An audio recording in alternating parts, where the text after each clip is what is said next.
Want to save money on a plumber and your sink drains really slow? This is how you can do it yourself. What you'll need is a flashlight,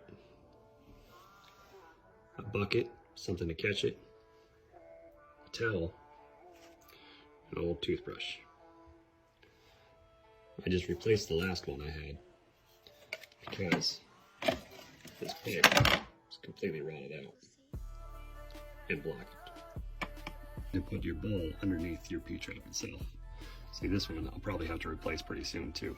If you look under here, you need to loosen this part up.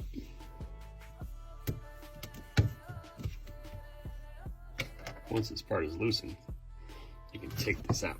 Then you go to the top drain. It should just pull right out. Gross.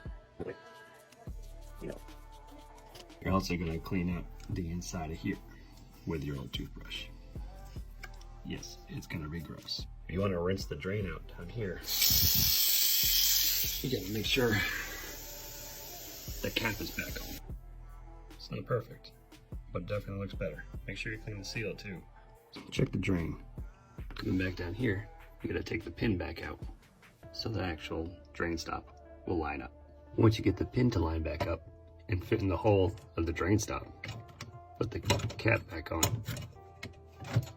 Should be about finger tight, so you can still move the drain stop. And you come back to the top, fill it back up, see how well it flows.